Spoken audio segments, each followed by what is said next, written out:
प्रदेश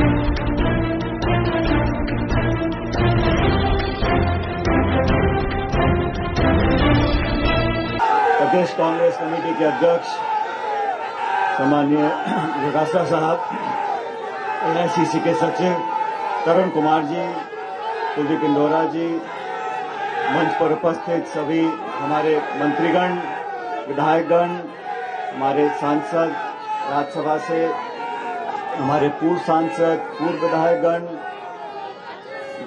जिला कांग्रेस कमेटी के निवर्तमान अध्यक्ष, पदाधिकारीगण, नौजवान दोस्तों, किसान भाइयों, भाई रुक जाइए, शांत प्लीज।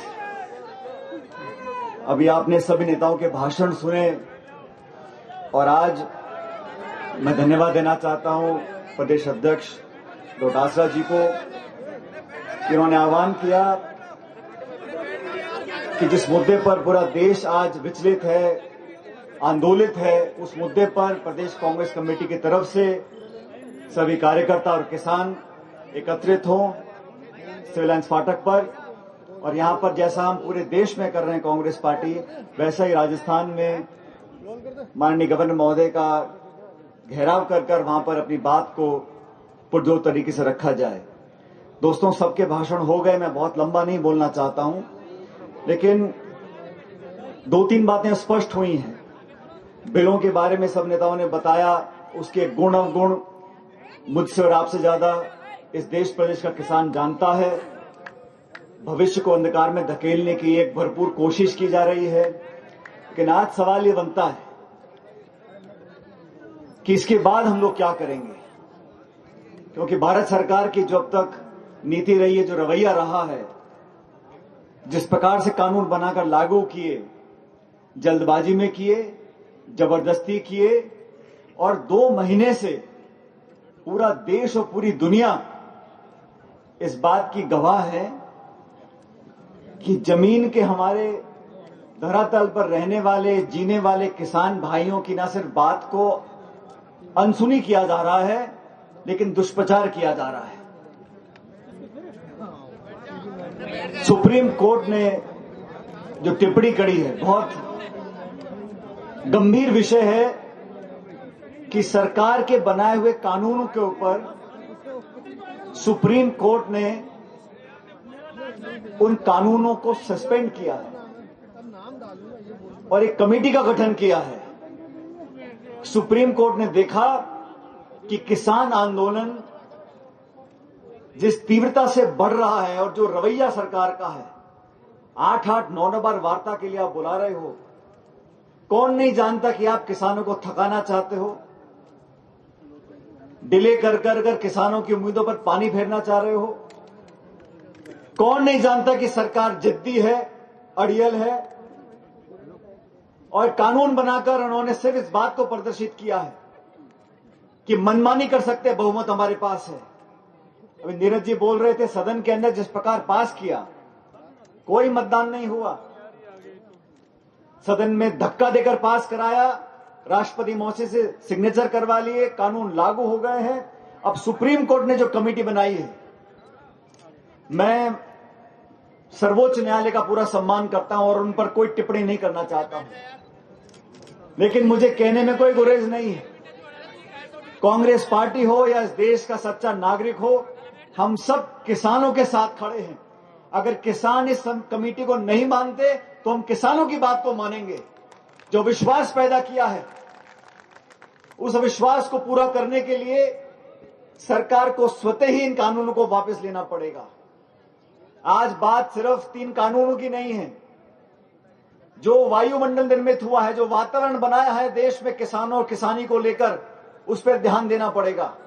आप सबको याद है, यही बीजेपी की सरकार ने वादा किया था कि किसान की जो खपत होती है, बीज, बिजली, तेल, पानी, खाद, मेहनत, वो दाम वो तय करेंगे, 50% का मुनाफा किसान को मिले लागत के ऊपर। आज तक कहीं ऐसा नहीं किया। और जब से बीजेपी की सरकार केंद्र में बनी, 6 साल हो गए, राज्य सरकारें बोनस दिया करती थी फसल के ऊपर, वो बोनस देने बंद कर दिए। बीमा कंपनियों को 20,000 करोड़ रुपए का फायदा हो गया। किसानों का बीमा करने वाली कंपनियों को पिछले 2 सालों में 20,000 करोड़ रुपए का मुनाफा हो गया और छोटा किसान मुआवजा पाने के लिए दर दर भटक रहा है। नियमों को परिवर्तित करना, चंद बैंकों को, चंद लोगों को फायदा पहुंचाने के लिए जिस प्रकार ये घोर अन्याय हो रहा है, उसके विरोध में पूरा देश एकजुटता से खड़ा है।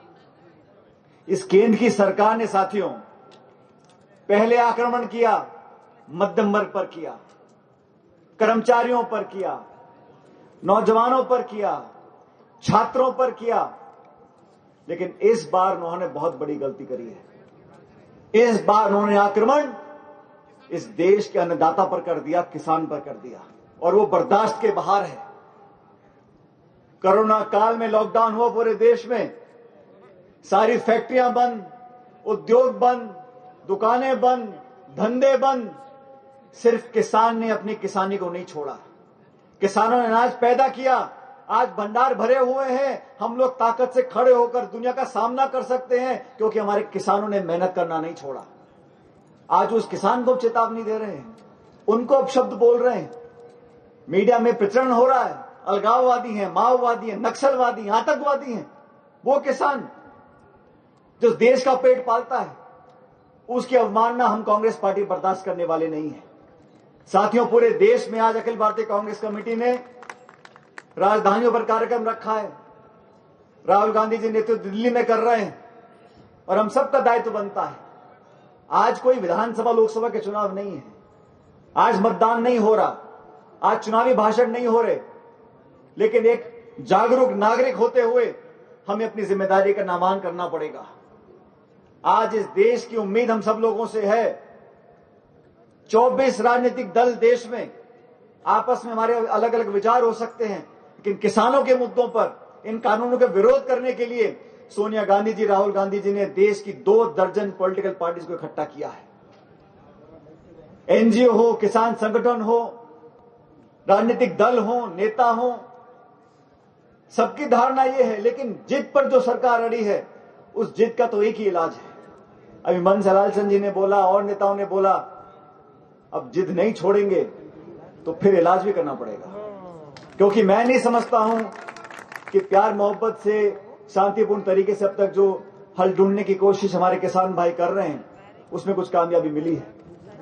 आने वाले समय में हम लोगों को और तीव्रता से इस आंदोलन को बढ़ाना पड़ेगा और गांधीवादी तरीके से, शांति से, संयम से, विनम्रता से अपनी बात को मनवाना पड़ेगा। अरे सरकार के 3 कानून क्या है?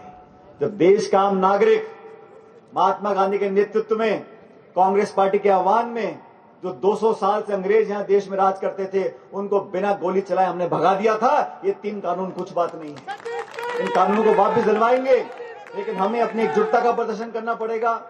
मुझे खुशी है कि आज तमाम नेतागण, कांग्रेस पार्टी के कार्यकर्ता, किसान साथी, आसपास के इलाके के सब लोग यहां पर इतनी बड़ी संख्या में आए। मैं पुनः धन्यवाद देना चाहता हूं हमारे अध्यक्ष महोदय का कि आपने हम सबको यहां पर आने का मौका दिया। और साथियों, अंत में आपसे इतना निवेदन करूंगा, पार्टियां, सरकारें, चुनाव, नेता आएंगे चले जाएंगे, लेकिन ये कानून अगर इतिहास में लिखे गए और आज हम लोगों ने विरोध करके कानून को खत्म नहीं करवाया, तो आने वाली पीढ़ी हमको माफ नहीं करेंगी। बहुत गंभीरता से हमें इस आक्रमण को रोकना है और सरकार को मुंहतोड़ जवाब देने के लिए शांतिप्रिय तरीके से, गांधीवादी तरीके से इस आंदोलन को आगे बढ़ाना है। आज किसान हमारी तरफ देख रहा है और कांग्रेस पार्टी को अपनी ऐतिहासिक जिम्मेदारी निभाने के लिए आगे आना पड़ेगा। हम सब यहाँ पर इकट्ठा हुए, आप सब लोग भी यहाँ पर आए, मैं आपका बहुत बहुत धन्यवाद देता हूँ। जय हिंद, राम राम साहब। इस देश को आगे बढ़ाने की गति किसान ने दी। अन्नदाता के रूप में हम आत्मनिर्भर बने और चाहे कोई भी सरकार रही हो, एक ताना बाना बन के कृषि मंडी के रूप में, चाहे वो मार्केटिंग बोर्ड के माध्यम से हो, पूरे देश के अंदर मंडियां खड़ी की गई ताकि किसान अपना अन्न ले जाकर उन मंडियों में बेचे। और आपने देखा होगा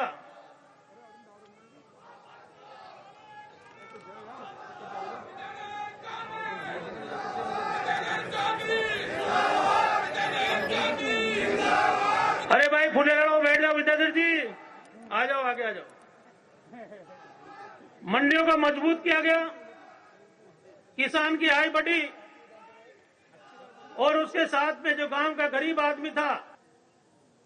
किसान ज्यादा उद्दलित है और मुखर है। राजस्थान के शांतप्रिय किसान है। मैं कई किसानों से बात करता हूं, मैं कहते जी ये मान जाए तो ठीक से, नहीं पाए तो लाठी पट्टे को करने पड़े लोग। तो आप लोगों को कहना चाहूंगा कि जिस प्रकार का आंदोलन, बटी बैठ जाओ, जटे खड़े हो, बटी बैठ जाओ। आगे भी थाका ही साथी बैठे हैं, गोदी में बैठो लगे आगे यार, बैठ जाओ बटी। और नागर साहब आगे आ जाए, बाबूलाल जी नागर साहब।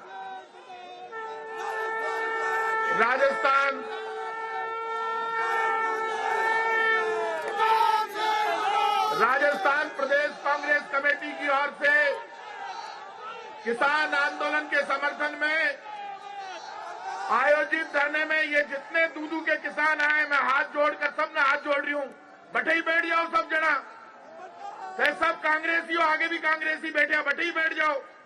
जटे जगह मिल रही है, बटे बैठ जाओ। थाने देख रहे खड़ा हो रही है, मीटिंग खराब हो रही है, बैठ जाओ बटे ही। नागर साहब से मैं कहूंगा, बाबूलाल जी नागर मंच पर